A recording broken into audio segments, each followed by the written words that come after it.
음, 오늘은 식사하는 법에 대해서 계속해서 말씀드리겠습니다. 식사는 굉장히 중요합니다. 왜냐하면 우리가 먹는 음식으로 우리의 몸이 구성되고, 우리 음식을 잘못 먹으면 질병이 생기고, 잘 먹으면 우리의 건강을 돕고, 또한 병도 치료하는 것도 음식이 하기 때문입니다. 다음에 이제 이 음식을 먹을 때 이 음식을 먹는 방법도 중요합니다. 좋은 음식이 있지만 이 음식을 먹는 방법이 잘못되면 이것이 오히려 우리 몸에 독이 된다는 것입니다. 예를 들면 급하게 씹지도 않고 먹었다. 이러면 잘못하면 체합니다. 체하면 큰일 나죠. 아무리 좋은 음식이라도 먹는 방법이 잘못되면 그렇게 될 수 있죠. 그처럼 오늘 이제 음식 먹는 법에 대해서 좀 한번 보겠습니다. 식사를 할 때 특별히 식사의 음식이 너무 뜨겁거나 너무 차게 음식을 드시는 것은 좋지 않다는 것입니다. 자, 이게 우리가 이제 생리 구조를 잘 이해를 하셔야 됩니다. 음식이 먼저 입에서 저작이 되죠. 그리고 식도를 통해서 내려가게 됩니다. 다음에 위에서 이제 위액이 나와서 또 1차 소화 과정을 거칩니다. 그러니까 2차죠. 1차는 입안에서 이루어지는 것이고, 이것은 탄수화물의 소화액이 나와서 탄수화물을 소화시키고, 다음에 위에서는 단백질을 소화시킵니다. 그리고 십이지장, 소장감에서 지방도 소화시키고, 소화를 덜한 단백질과 또 탄수화물을 다 소화다시 시킵니다. 이럴 때 이 찬 음식을 먹게 되면, 위장으로 찬 음식이 내려가면 위장이 체온을 뺏겨버립니다. 그러면 소화에 장애를 일으킵니다. 그래서 먼저 위장이 하는 일이 뭐냐면, 우리 음식물이 우리 몸의 체온과 비슷해지도록 음식물을 데피는 일을 먼저 합니다. 그러니까 데핀다고 시간이 많이 걸리죠. 그러니까 소화에 훨씬 불리하다는 것입니다. 반면에 뜨거운 음식을 먹게 되게 되면 어떤 문제가 생기냐면, 잘못하면 이 식도암이 걸릴 수 있습니다. 우리 아주 연약한 세밀한 세포가요, 뜨거운 곳에 튀게 되면 암이 생깁니다. 위장도 마찬가지입니다. 그래서 뜨거운 음식은 그런 점에서 피해야 되고, 뜨거운 음식을 먹게 되면 소화를 또한 시키는데 어려움을 갖는 것입니다. 우리 소화를 시키는 데는 우리 체온과 비슷해야 된다는 것입니다. 그래서 활력을 빼앗아가고 위를 또한 무력하게 만드는 문제가 생긴다는 것입니다. 그래서 음식은 적당한 따뜻한, 뜨거나 뜨겁지 않는 이런 음식이 좋고요. 여름 같은 경우에는 날씨 더우니까 찬 얼음 과자 먹어도 괜찮아요. 그러면 이제 오히려 찬 얼음이 열기를 빼앗아주니까 우리 몸을 이제 정상 체온으로 만들어주니까 괜찮지만, 일반적으로 여러분이 찬물을 마시거나 찬 음식을 먹는 것은 좋지 않다. 두 번째는 음식을 먹을 때 국물을 너무 많이 먹거나, 또 제일 나쁜 것은 밥을 먹으면서 물을 마시는 경우 제일 나쁩니다. 특별히 할머니가 될 경우에 밥을 물에 말아 먹죠. 왜 그런지 아십니까? 예, 밥이 이제 안 넘어가니까. 이빨이 없어서 씹을 수도 없고, 잘 씹지 못하니까 이제 소화액이 나와서 이거를 촉촉하게 음식을 해줘서 식도로 쉽게 넘어갈 수 없도록 되니까 물에 후룩 말아서 먹는단 말이에요. 그러니까 위는 소화에 사실은 굉장히 어려움을 갖고 있죠.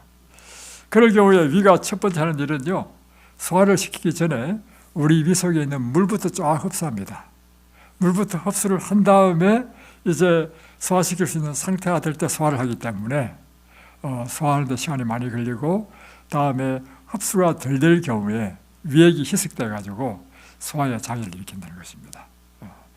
다음에 이제 우리가 음식을 먹을 때 천천히, 그리고 잘 씹어서 먹는 것은 참 중요합니다. 특별히 탄수화물 같은 경우에는 입 안에 나오는 아밀라제라고 하는 탄수화물 소화 효소가 침에 나옵니다. 귀밑샘, 턱밑샘, 여러 샘에서 침이 나와요. 그 침들이 사실은 여러 가지 살균 작용을 하기도 하고, 그리고 이 침이 소화액입니다. 그래서 이 탄수화물을 일단 음식을 잘게 부수는 것이 참 중요하고요, 오래 씹는 것이. 두 번째는 잘게 부수어서 음식물 속에 소화액이 잘 섞여서 탄수화물을 소화시키도록 하는 것입니다. 또 하나는 천천히 먹는 것이 참 중요합니다. 왜냐하면 소화액이 잘 흡수되기 위해서는 일정한 시간이 필요하다는 것입니다.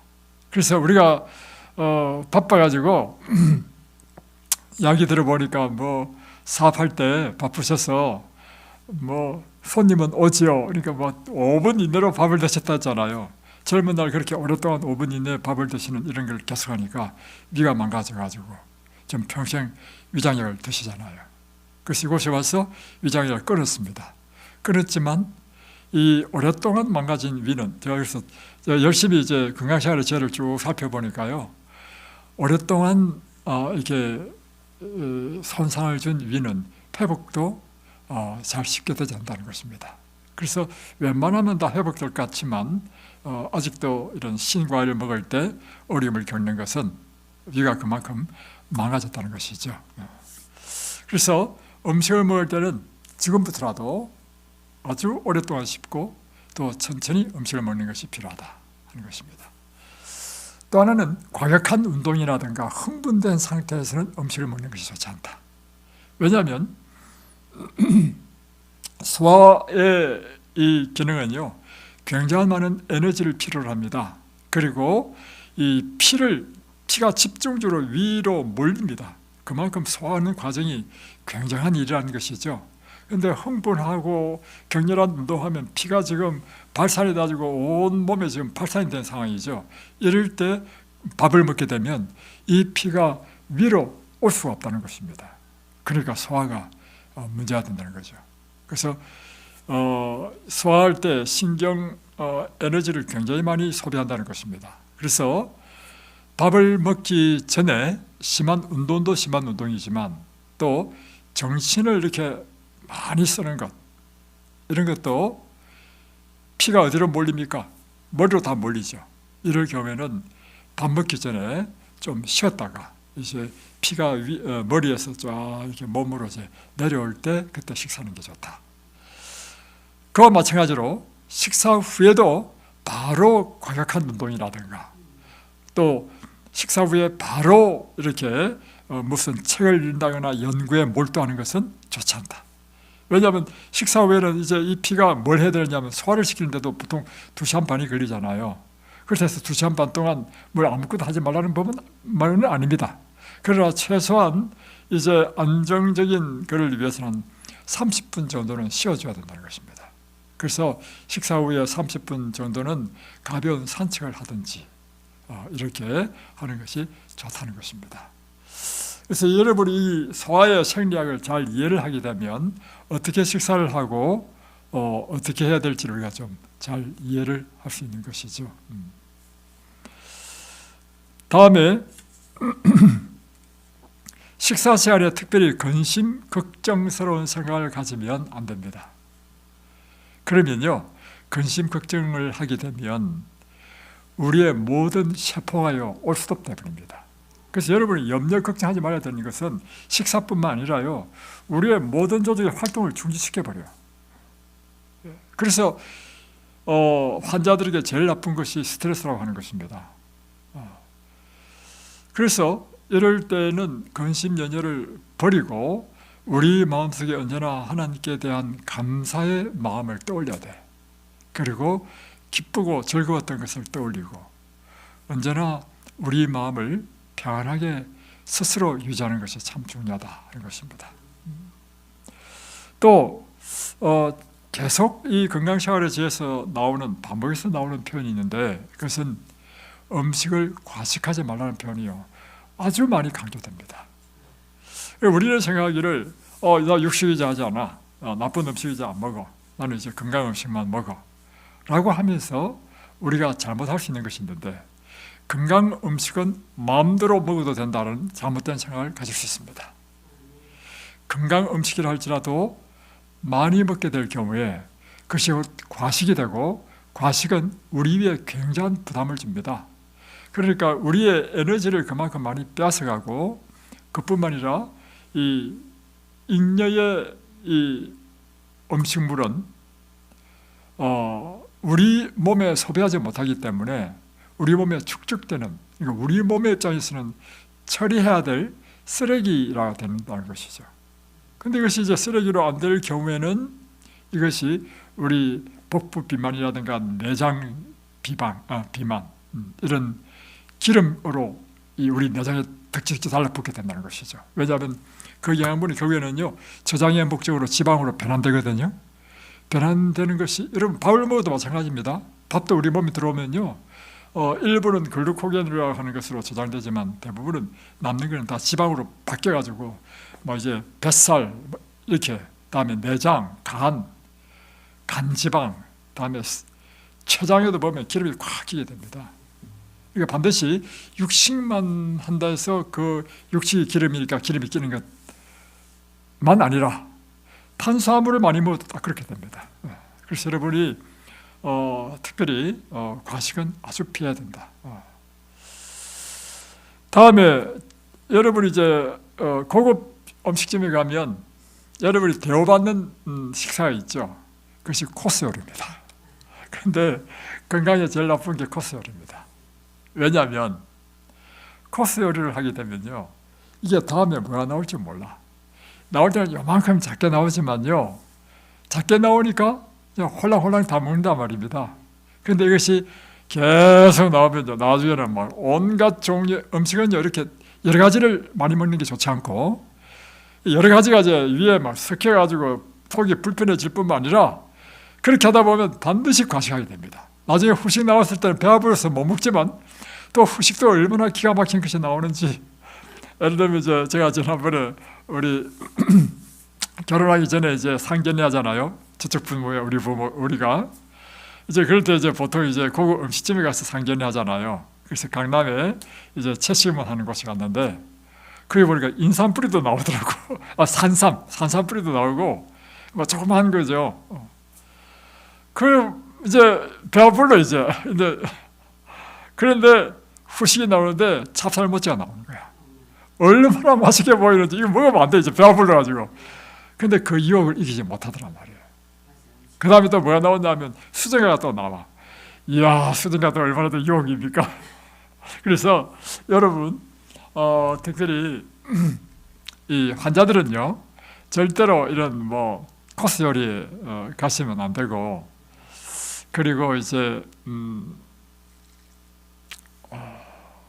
과식을 피하시는 것이 참 중요하다 하는 것입니다. 다음에 이제 안식일에 음식을 먹을 때는 평일보다도 더 단순하고 간단하게 먹으라는 것입니다. 왜냐하면 안식일은 하나님과 교통하는 일을 해야 되기 때문에 우리가 음식을 단순하게 먹으면 먹을수록 우리 이 영적인 지각이 열려가지고 하나님의 말씀을 잘 이해할 수 있다는 것입니다. 그래서 특별히 이제 안식일에는 과식을 피하고 단순하게 또 좀 적게, 그래서 영적인 안식일은 뭐 특별히 할 일이 없잖아요. 그러니까 영적인 이 활동이 잘 될 수 있도록 하는 것이 좋다 하는 것이고요. 다음에 중요한 체계를 맡은 사람들, 그러니까 여러분 영적 수호자들, 여러분 목사라든가 이런 사람이 되겠죠. 이런 사람의 경우에는 특별히 예민한 감정과 미련한 관찰력을 가져야 되기 때문에 누구보다도 음식을 절제해야 된다는 것입니다. 왜냐하면 지도자는 백성들을 이끌고 지도해야 되는 것이기 때문에 누구보다도 올바른 판단력이 필요되고 민첩하고 예민한 이런 정신이 필요하잖아요. 그러기 위해서는 특별히 그들은 음식에 철저한 절제를 해야 된다. 그래서 매일 그들은 중대한 결과가 따르는 결정을 하게 되기 때문에, 또 때때로 그것은 신속히 판단해야 되기 때문에 그들은 엄격한 절제 생활을 하야만이 성공적인 일을 할 수 있다, 이렇게 하는 것입니다. 다음에 이제 우리의 성품, 그러니까 잘 쉽게 흥분하고 쉽게 화를 내고 또 무자비하고 편벽하게 되는 그 원인이 무엇이냐면 부식단 식사의 결과로 영향을 받는다는 것입니다. 이게 뭐냐면 위가 혼란해지면 정신이 혼란해져서 이 위와 이 뇌는 연결되어 있다는 것입니다. 그래서 위가 막히면 뇌도 막힌다는 것입니다. 위가 혼란스러우면 뇌도 혼란스럽고, 그래서 위가 혼란스러울 때 이와 같이 우리의 감정을 조절할 수 있는 뇌의 기능을 하지 못할 수 있다. 이걸 유의해야 되고, 또 하나는 이제 특별히 이제 육체적인 활동을 하지 않는 사람에게서는 또 정신적인 노동이라든가 아니면 이제 나이가 들면 들수록 이제는 활동량이 줄어드는 사람은 삼식보다는 이식이 훨씬 좋다는 것입니다. 이것이 계속해서 강조되고, 그리고 밥을 먹을 때도 이식할 때 여러분 주의해야 될 게 뭐냐면 하루에 2끼밖에 안 먹기 때문에요. 과식합니다. 제가 옛날에 목회하던 교회에 이식하는 가정이 있었습니다. 근데 그 가정을 지켜보니까 큰 문제가 있어요. 2번밖에 안 먹으니까요. 밥 먹을 때마다 너무 많이 먹어. 그건 이식이 오히려 더 나쁩니다. 그래서 이식을 한다 하더라도요, 배고프지 않을 만큼만 먹어야 이 이식의 효과를 보는 것이지, 왜 삼식보다 이식이 낫다 했느냐? 사람은 적게 먹을수록 좋다는 것입니다. 쉽게 표현하면. 그래서 이식을 하는데 과식을 하게 되면 안 좋다 이거죠. 오케이. 자, 이제 오늘은 출애굽기 17장으로 넘어가겠습니다.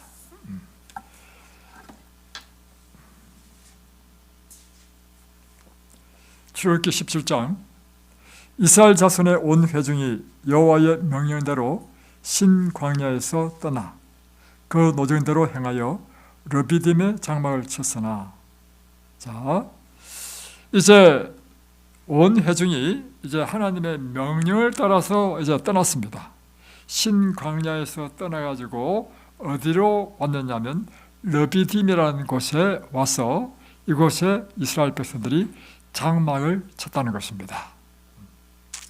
그런데 여기서 주목해야 될 것이 뭐냐면, 왜 이스라엘 자손이 12 물샘이 있고 70 종려나무가 있는 그 아름다운 곳을 떠나서 지금 이렇게 신광야에 오게 되는가?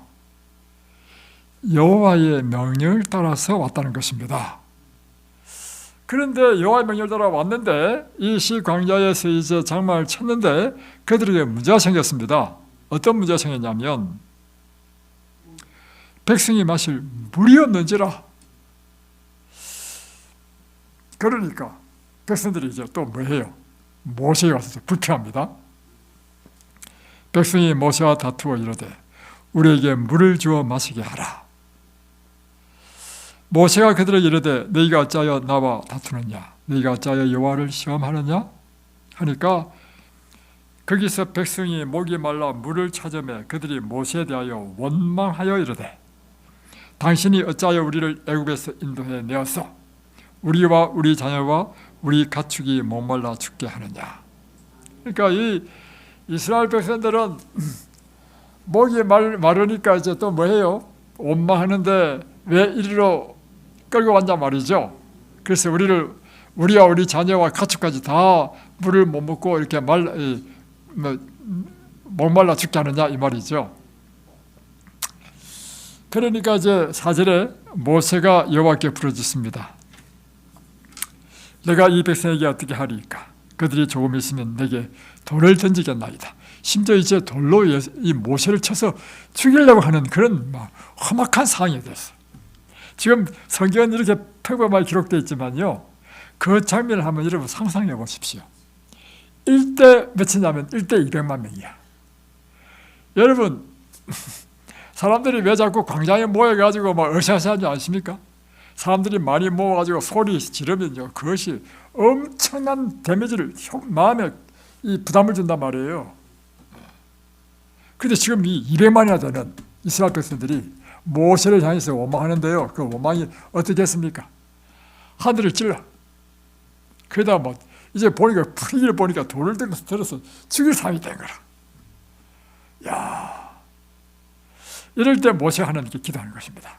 자, 그래서 기도하니까 5절에 여호와께서 모세에게 이르시되 백성 앞을 지나서 이스라엘 장로들을 데리고 나일강을 치던 그 네 지팡이를 손에 잡고 가라.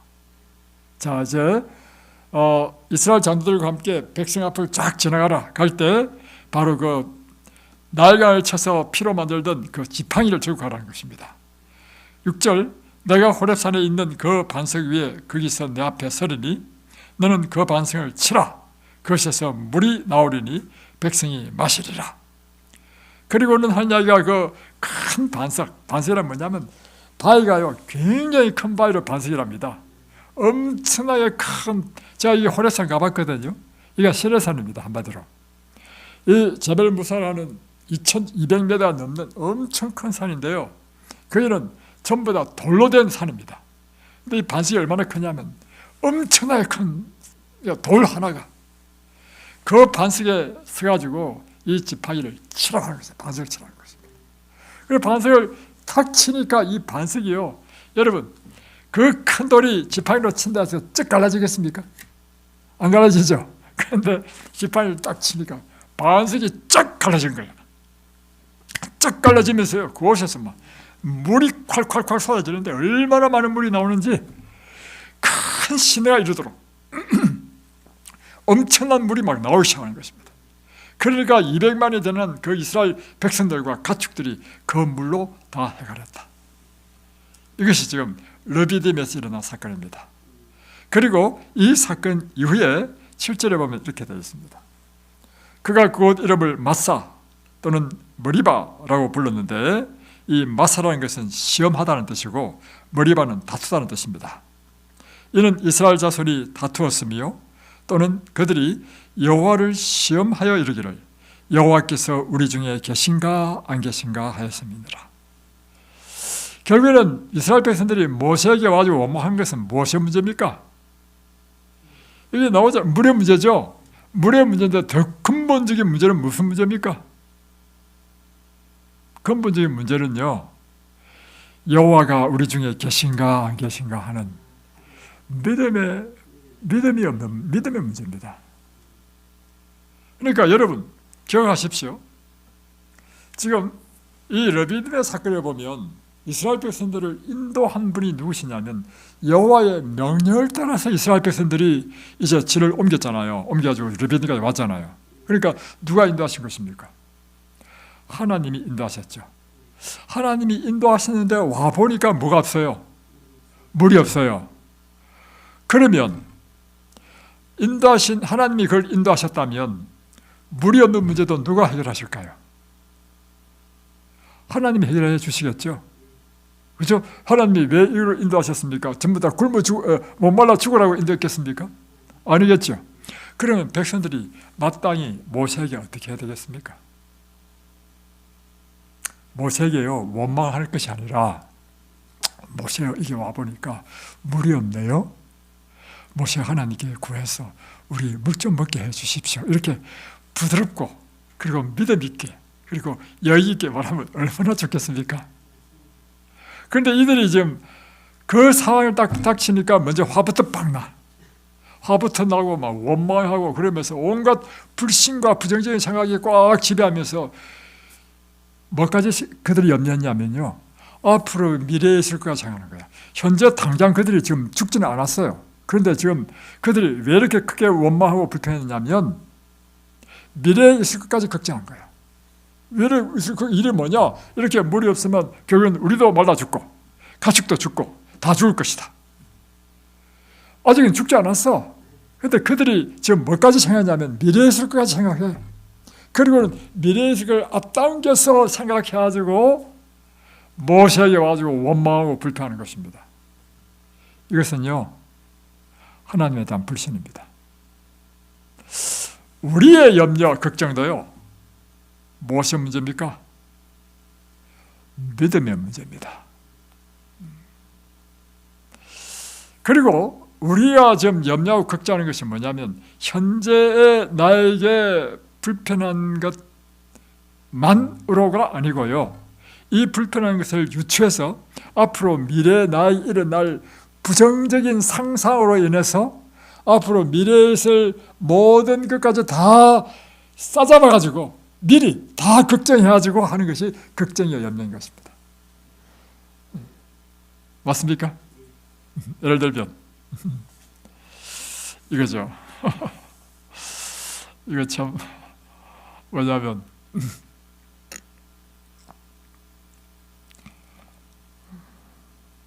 자 예를 들어 보겠습니다. 내가 사업을 한다 하십시다. 하는데 손님이 안 온다. 염려되죠. 그런데 여러분, 그럴 때 사람들이요 뭐까지 염려하냐면, 이렇게 손님이 안 오면 결국에는 내가 어떻게 된다? 망하죠. 근데 사람들이 지금 손님이 없는 거 가지고 대부분 염려는 뭐까지 염려하냐면요, 앞으로 일어날 망할까지 다 생각해가지고 아이고 망하겠네 이렇게 된다는 말입니다. 현재는 안 망했죠. 이게 사람들이 갖고 있는 것입니다. 그러니까 똑같은 지금 이 상황, 지금 사실은 이 이스라엘 백성들이 아주 곤란을 당한 경우잖아요. 이 곤란을 당한 이 경험은요, 오늘 우리 생에도 일어날 수 있습니다. 예를 들면 방금 내가 이야기한 것처럼 이럴 때 우리는 두 가지 반응을 할 수 있다는 것입니다. 첫 번째는 일반적인 사람들은 어떻게 하냐면 당장 당하는 것을 인하여 두려워하고 다음에 미래에 일어날 것까지 다 미리 생각하고 걱정, 염려해서 그 염려를, 현재 염려는 요만큼밖에 안 되는데 앞으로까지 일어날 것을 다 합치니까 이만큼 돼. 그러니까 마음이 이만큼의 부담을 가지고는 점점점 막 그냥 실효에 빠지고 그냥 낭망에 빠진다는 말이에요. 이것이 대부분 사람들의 문제라는 것입니다. 그러나 믿음이 있는 사람들은 어떻게 생각할까요? 믿음의 사람은 하나님께서 어떤 섭리이실까? 그리고 아이고 하나님이 설마 나를 죽이시겠나? 그리고 이 실제적인 문제입니다. 제가 지금 한 예를 들었을 뿐이지. 그리고 믿음으로 오늘 하루하루를 충실하게 사는 것입니다. 이게 믿음입니다. 그러면 보십시오. 날씨도요, 갑자기 막 눈이 오고 3월 말인데 눈이 왔잖아요. 눈이 오고 날씨가 낮에도 영하야. 와, 이럴 때는 어떻게 생각이 들냐면, 야, 이렇게 지금 봄이 이렇게 추우면 어떻게 할까? 뭐까지 염려하냐면 다음 날도 이렇게 될 줄 알고 미리 염려한단 말이에요. 그렇지 않습니다. 인생이라고 하는 게. 하루 이틀 딱 지나니까 갑자기 다시 봄이 됐죠. 우리 인생은 이런 것입니다. 내일 어떻게 될지 모릅니다. 내일 걱정을 미리 하지 마십시오. 결국 이것이 모든 것은 무엇의 문제라고요? 믿음의 문제입니다. 그래서 여러분, 믿음이 정말 중요한 것입니다. 여러분, 믿음을 가지십시오. 하나님께서 우리를 인도하셨다. 지금 보세요. 딱 1절이 뭐냐면 온 회중이 여호와의 명령대로 신광야에서 떠났다. 그러니까 지금 이스라엘 백성을 인도하신 분이 누구예요? 하나님이시라는 것입니다. 그렇다면 하나님께서 인도하셔서 지금 어디까지? 르비딤에 장마를 쳤다 했으니까 르비딤에 머물겠단 말이에요. 르비 장마를 쳤는데 보니까 물이 없어. 그러면 물이 없다 할지라도 어떤 믿음을 가져야 되냐면 이까지 인도하신 분이 하나님이시니까 이 문제도 해결해 주실 것이다.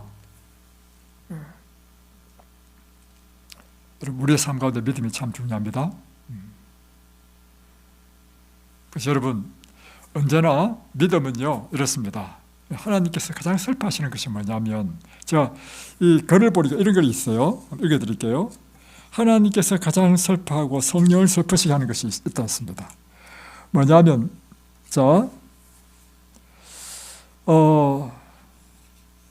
우리의 근심과 공포는 하나님의 성령을 슬프시게 한다. 그리고 우리를 초조하게 하고 피곤하게 만들 뿐 시련을 견디는 데 도움이 되지 못하는 근심과 걱정에 빠져서는 안 된다. 하나님께 대한 그런 불신을 조금도 품지 말아야 한다. 하나님의 백성이 근심에 눌리는 것은 하나님의 뜻이 아니다. 대신에 우리가 의지해야 될 것은 피난처가 있는데 그것은 오직 하나님만 의지하라는 것입니다. 보세요. 하나님께서는 이 반석에서 물을 내셨습니다. 그처럼 예수님께서는 우리에게 말씀하시기를 수고하고 무거운 짐진 자들아 다 내게로 오라. 내가 너희를 쉬게 하리라. 자, 이제 이 사건 이후에 이제 8절부터 보면 아말렉이 이스라엘에 와서 이제 공격합니다. 그래서 8절에 보면 그때 아말렉이 와서 이스라엘과 르비딤에서 싸우니라. 그러니까 이 아말렉은 뭐냐면 사실은 이 족보상으로 볼 때는요 이스라엘의 친척입니다. 자, 보세요. 아브라함이 이삭을 낳았죠. 이삭이 에서와 야곱을 낳았죠. 근데 에서의 첩이 낳은 아들이 누구냐면 아말렉이야. 그리고 이제 에서의 형제인 야곱의 자손이 낳은 것이 12형제, 지금 이스라엘 백성이야. 그러면 보세요. 아말렉과 이스라엘 백성은 어떤 관계입니까? 굉장히 친한 친척 관계야. 그런데 이 아말렉 족속이요 친척이들은 이스라엘 백성을 공격한 것입니다. 그리고 막 이제 여행에 지친 이스라엘 백성들 저 뒤떨어진 처져 있는 사람들 공격한 거예요. 그러니까 이제 9절 모세가 여호수아에게 이르되 우리를 위하여 사람들을 택하여 나가서 아말렉과 싸우라. 내가 내일 내가 하나님의 지팡이를 손에 잡고 산 꼭대기에 서라. 자, 그러니까 이제 모세가 이제 전쟁을 해야 될 거 아닙니까? 그러니까 전쟁의 군대 장관으로 여호수아를 세웠습니다. 그리고 이 여호수아에게 이야기하기를 12지파 가운데 이제 싸움터에 나갈 수 있는 군사들을 모집하라. 모집한 다음에 전쟁에 나가라 했습니다.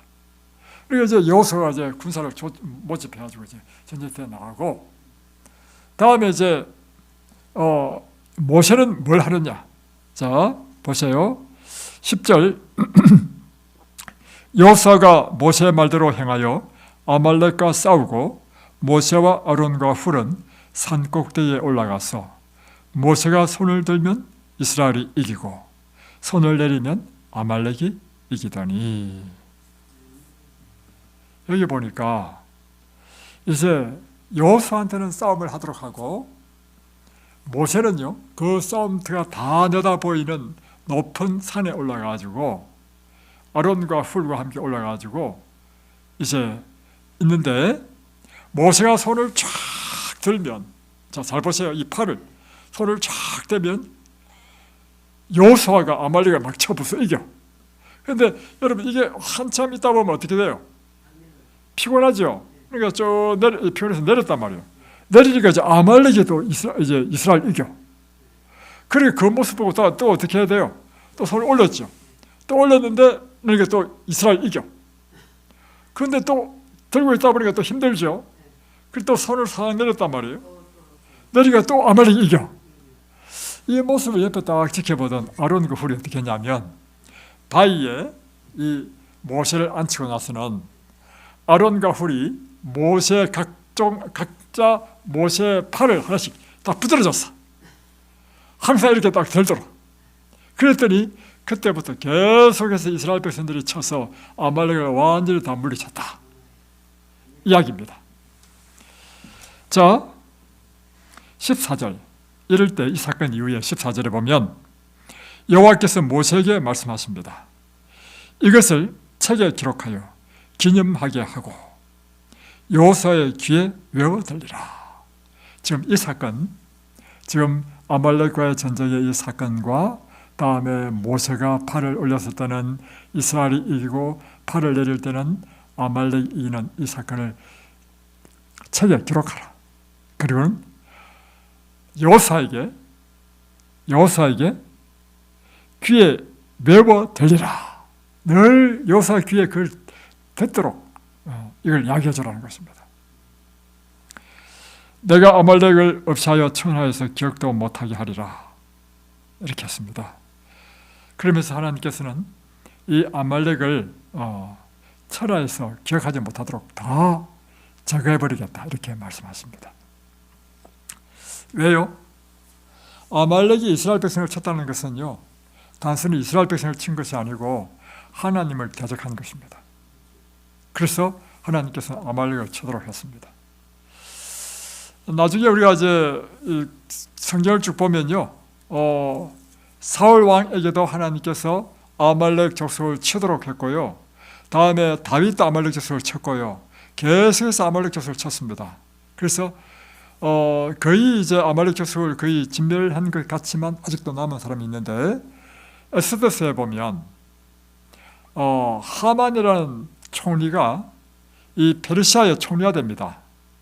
에스더서에 보면 이 페르시아의 총리가 되면서 하는 이야기가 뭐냐면, 이 페르시아 내에 있는 모든 유대인들을 한나라를 잡아서 죽이는 명령을 내리게 합니다. 그러니까 다시 표현하면 하만이라는 총리가요, 유대인의 씨를 말리는 일을 했다고 하니까. 그런데 기적적으로 하나님께서 에스더라고 하는 에스더를 통해서 이스라엘 백성을 구원하는 이야기가 에스더서거든요. 왜 하만이 이렇게 꼭 굳이 유대인을 꼭 집어서 모든 유대인을 다 죽이려 했는가? 그 이유는요, 하만이 또 이 아말렉 족속입니다. 그러니까 이 아말렉 족속은요, 이로부터 세월이 몇 년 지났는 거야. 쉽게 표현하면 한 1000년 이상 지났죠. 1000년 이상. 1000년 이상 지나면서도까지도 아말렉은 끊임없이 하나님의 백성을 핍박하는 사단의 대리자 역할을 했다는 것입니다. 그래서 하나님께서는 천하에 기억하지 못하도록 제거하라 했습니다. 자, 모세가 제단을 쌓고 그 이름을 여호와 니시라 했다. 여호와 니시란 것은 하나님은 우리의 깃발, 이런 뜻입니다. 니시라는 뜻이 여호와는 나의 깃발, 이런 뜻입니다. 다음에 자, 이제 아말렉과의 전투에서 우리가 배울 영적인 교훈은 무엇인가? 이것입니다. 그것은 이스라엘 백성이 승리하게 된 것은 두 가지 이유 때문이었습니다. 이것은 우리 인생이 승리하는 비결이기도 합니다. 첫 번째는 모세가 손을 들음으로 승리했다. 근데 모세가 손을 왜 쓰는 게 지금 무엇을 상징할까요?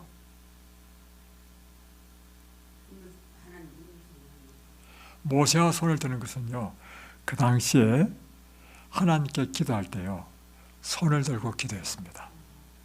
제가 이 설교 다 마치고 나서 기도할 때 어떻게 합니까? 이렇게 기도하죠. 예, 이것은요, 무엇을 의미하면 하나님, 나는 하나님께 전적으로 굴복합니다. 나는 하나님의 은혜만이 필요한 존재입니다. 저에게 은혜를 베풀어 주옵소서. 이런 의미에서 여러분 항복할 때 어떻게 합니까? 손을 번쩍 들죠. 하나님께 항복한 것입니다. 나는 내 인생에 문제가 있는데 이 문제를 해결할 수 없습니다. 하나님께 항복하고 손 들고 나가니까 하나님이 나를 받아주시고 구원해달라는 뜻입니다. 그러니까 손을 들었다는 것은 뭐냐면 기도했다는 뜻입니다. 그러니까 승리의 비결이 뭐냐면 기도가 승리의 비결이라는 것입니다. 기도하면 이기고, 손을 쭉 내리니까 또 지죠. 또 올리니까 이기죠. 또 내리니까 지죠. 여러분의 인생의 문제에서 여러분이 그 인생의 문제를 해결하는 방법, 승리의 방법이 무엇이라고요? 기도하는 것이랍니다. 그런데 저기는 완전한 승리하기 위해서는요, 들었다 내렸다 들었다 내렸다 하면 완전한 승리 못합니다. 어떻게 해야 완전한 승리를 합니까? 어떻게 해야 완전한 승리합니까? 계속 들고 있어야 되죠. 그래서 성경은 말하기를요, 쉬지 말고 기도하라는 것입니다. 우리 기도할 때 어떻게 기도해야 된다고요? 쉬지 말고 기도하라. 예수님께서 이 기도에 대한 말씀을 하실 때 이렇게 말씀하셨습니다. 이웃에게 떡을 구하는 비유를 통해서 말씀하셨는데, 밤중에 자기 친구가 왔는데 친구를 밥을 줘야 되는데 자기 집에 밥이 없어. 그러니까 옆집에 가서 빵을 빌리는 이야기입니다. 그런데 이제 그때 밤이 너무 늦었어.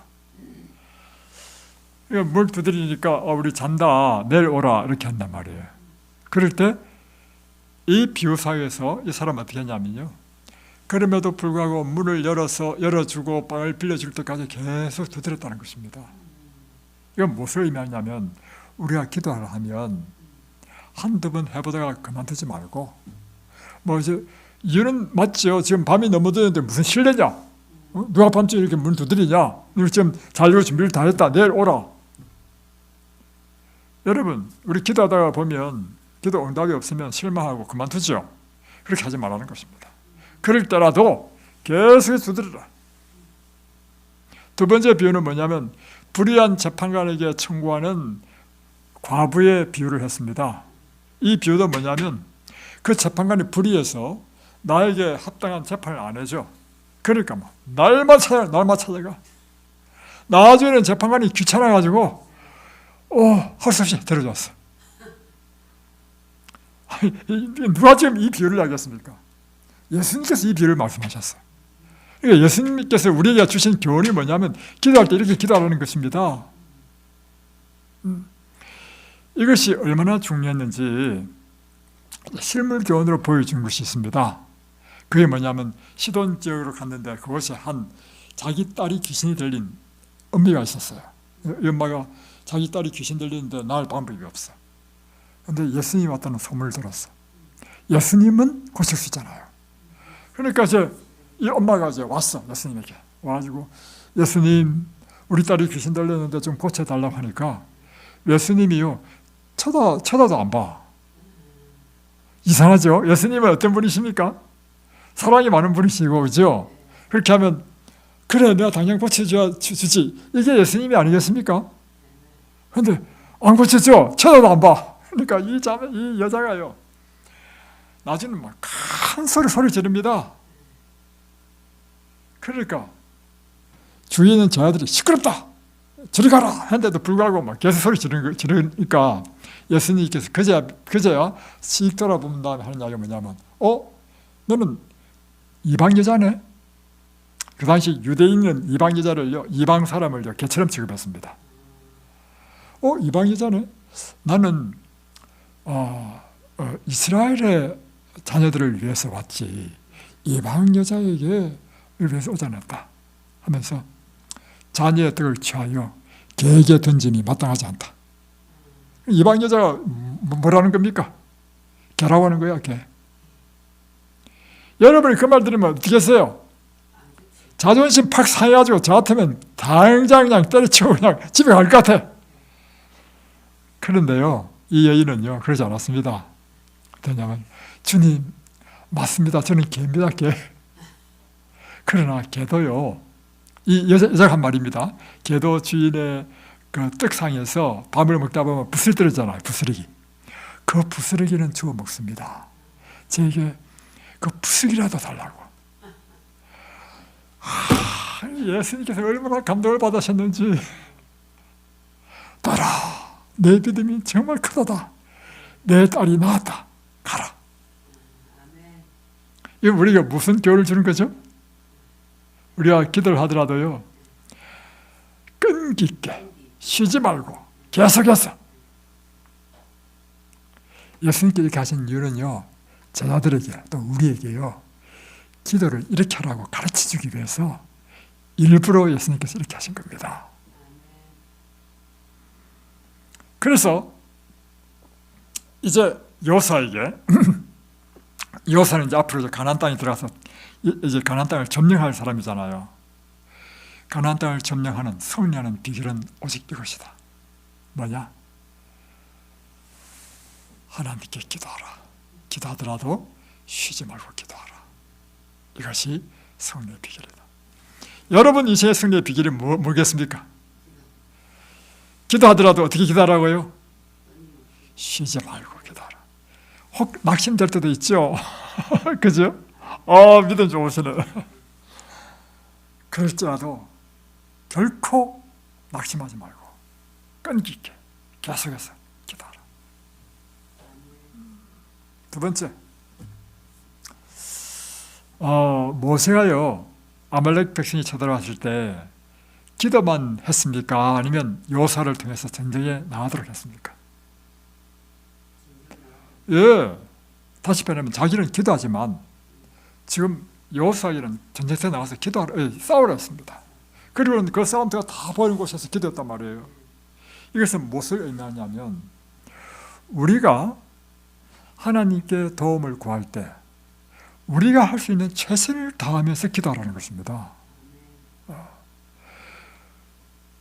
그러니까 우리가 마땅히 해야 될 건 하지 않고 떡 들러와가지고 입을 쫙 벌리면서, 예를 들면 뭐 공주에 나는 새를 보라, 뭐 다 하나님 먹이신다니까 아무 일도 안 하고 입을 쫙 벌리면서 하나님 제 입에 불을 떨어뜨려 주십시오. 이거는 안 된, 하나님께 그렇게 해주시지 않는다는 것입니다. 그래서 성경을 잘 읽으셔야 됩니다.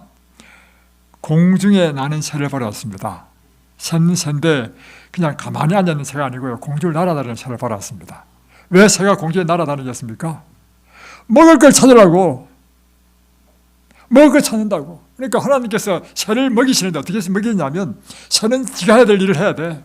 이곳저곳 날아다니면서 어디 먹을 게 있는 거 찾아봐야 돼.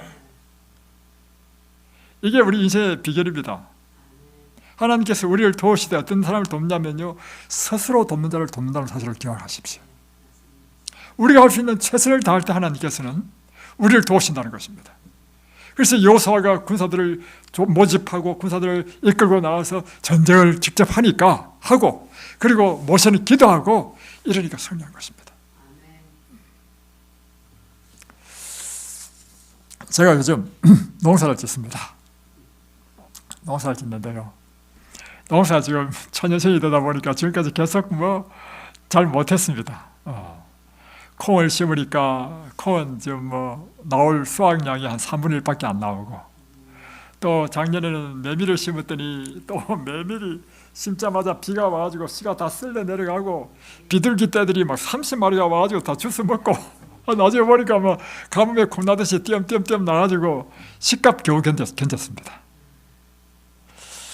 야, 또 작년에 또 감자를 심었는데 막 풀이 이만큼 나가지고 간신히 또 감자도 간신히 이제 품값과 씨값을 건졌습니다. 여러분, 농사도 알고 보니까요, 그냥 되는 게 아닙니다. 농사도요, 기도만 해도 되는 게 아닙니다. 내가 해야 될 일은 뭐냐면 연구를 해야 돼. 이 메밀은 언제 심어야 되고, 심기 전에 이 메밀의 성격은 어떤 것이고, 밭은 어떻게 준비해야 되고. 올해는 이제 콩을 심으랍니다. 콩을 심을 때 이번에는 전부 다 비닐을 쫙 멀칭한 다음에 심을 해요. 왜냐하면 비닐을 안 하니까 풀 때문에 안 되겠더라고. 이것도 뭐예요? 지금 연구하잖아요, 연구.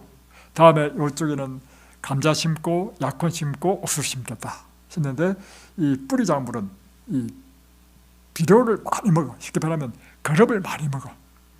저기는요, 퇴비를요 엄청 강하게 뿌렸습니다. 이것도 뭐냐면 처음엔 그건 몰랐어. 하다 보니 깨닫게 된 것입니다. 그리고 지금 너타리 버섯을 하려고 인터넷 들어가서 연구를 했단 말이에요. 보세요, 여러분. 기도만 해서 되는 것이 아니고 내가 할 수 있는 최선을 다할 때 하나님께서는요, 우리를 축복하신다는 것입니다.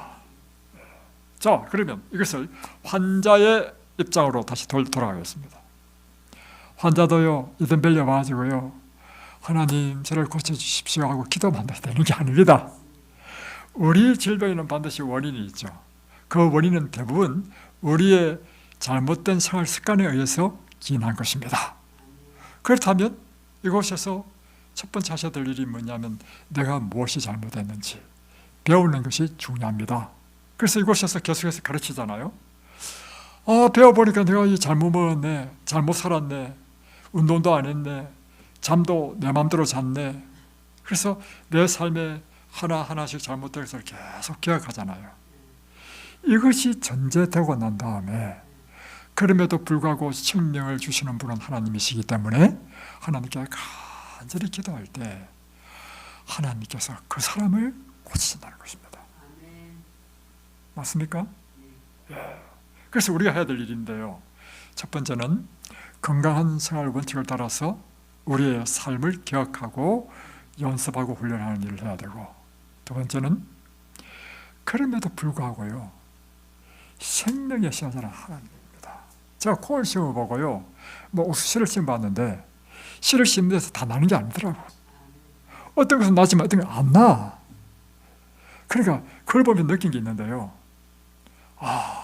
생명은 하나님에서 오는 것이구나. 우리가 이렇게 최선을 다하지만, 그럼에도 불구하고 우리가 뭐 열심히 운동하고 잘 먹는 데서 반드시 사람들이 다 낫습니까? 그건 아니죠. 결국에 우리에게 생명을 주시는 분은 하나님이신 거야. 그러니까 우리는 절대적으로 그분을 의지하고 그분께 기도하고 그분의 은혜를 구하는 것. 이럴 때 우리에게 완전한 치유가 일어나고, 이 육체적인 치유는 무엇을 우리에게 예시해 주냐면요, 우리가 출애굽기 16장에서 하늘에 만나를 내는 만나의 사건을 통해서 우리가 살아가는데 육적인 떡이 필요할 뿐만 아니라, 그러나 이 육적인 떡을 먹는다 하더라도 결국에는 이스라엘 백성들이 다 죽었습니다. 뭐 70, 80대면 다 죽을 거 아닙니까? 여러분 열심히 밥 먹지만 다 죽잖아요, 그죠? 그래서 이 만나도 참 중요해. 살기 위해서 먹어야 되기 때문에. 그러나 먹을더라도 죽는단 말이에요. 그러면 우리에게 영생을 주는 떡이 있다는 거예요. 그게 예수님이란 말이에요. 예수님. 마찬가지로 우리가 이 환자들이 이곳에서 배워야 될 게 뭐냐면, 우리가 이렇게 해서 우리 병이 낫는다 할지라도 예수님께서 성경에서 고쳐준 환자들도요, 결국엔 다 죽었습니다. 나이가 들면. 그죠? 그렇다면 예수님께서 진정으로 이 치료를 통해서 그들에게 주려고 했던 것이 무엇인가? 영생을 주기를 원했던 것입니다. 그래서 예수님께서 우리를 치료해 주시는 목적은요, 만나를 주시는 목적처럼 마찬가지로 떡을 주면서 영생의 떡이신 예수님을 믿고 영생을 얻도록 하신 것처럼, 이 땅에서 우리가 이 건강생활을 통해서 치료해 주시는 목적은 우리가 영원한 생명을 주시는 예수님을 믿고 영생을 얻도록 하시기 위하여 우리를 치료해 주신다. 이것이 여러분 머릿속에 딱 정리되죠? 예, 이 목적으로 여러분 이제 앞으로 이제 생활하시기 바랍니다. 기도하겠습니다.